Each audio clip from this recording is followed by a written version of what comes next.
Hi, this is Raymond Rose. Thank you for joining me today.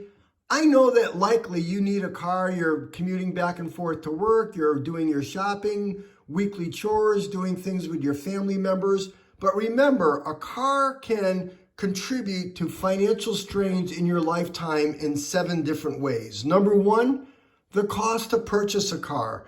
Buying a car can be a significant expense, especially if you opt for a brand new vehicle or a high-end model.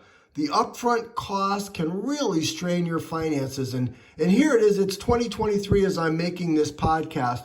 The average cost of cars has gone up significantly over the last 4 years. It's amazing. I think the average person now is spending $48,000 to buy a car. So be really conscious. Remember, the car that you're buying is a depreciating asset. Sooner or later, the value of that car is going to go down to zero or near zero. And that's why people are constantly trading in cars, buying new cars. Of course, you want a car that's safe and it's got good fuel efficiency, is spacious for your changing lifestyle.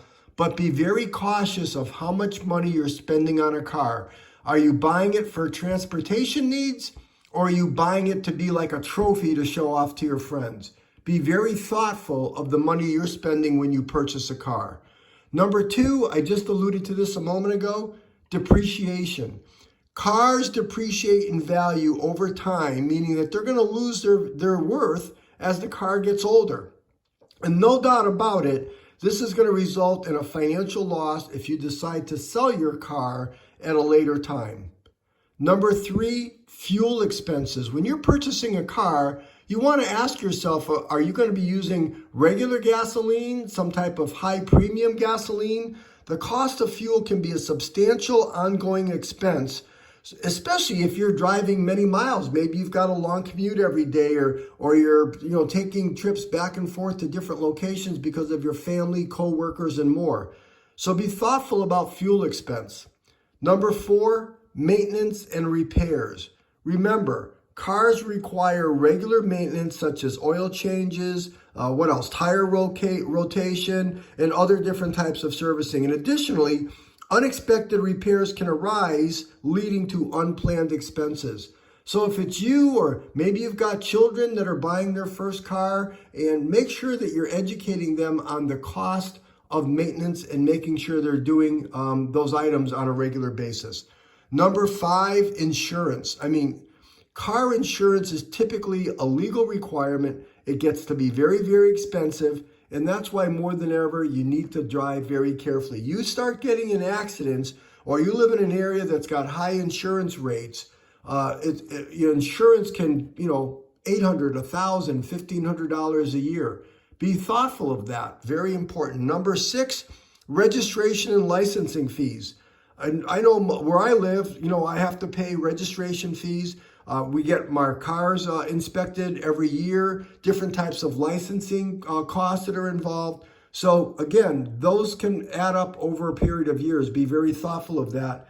And of course, number seven, financing and the money you're going to pay in interest. Because if you're buying a car and you're not paying cash for it, then you're getting a loan.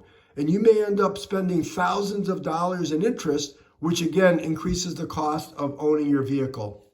So there's the 7 ways where a car is, I probably shouldn't have said it's keeping you poor, but there's no doubt about it. A car is costing you lots and lots of money. So to recap it, number one, the cost of buying the car. Number two, depreciation. Number three, the cost of fuel. Number four, the cost of maintenance and repairs. Number five, the cost of insurance. Number six, the cost of registration. And number seven, financing and interest. And I know it's important to note that maybe all of the different items I just mentioned above do not apply to you personally, and some costs can be mitigated through careful budgeting and wise car choices.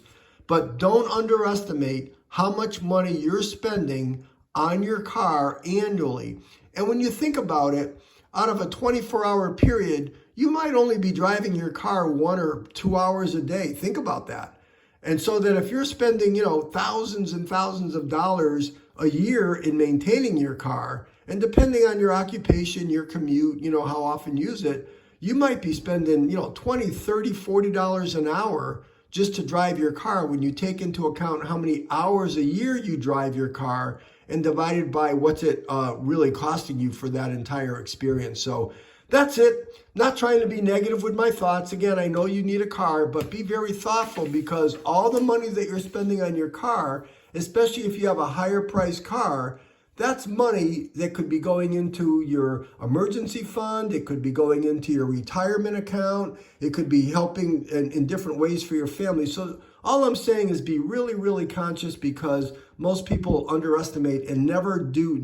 People don't calculate the actual numbers that are involved. So there you go. There's my thoughts on how a car is costing you money.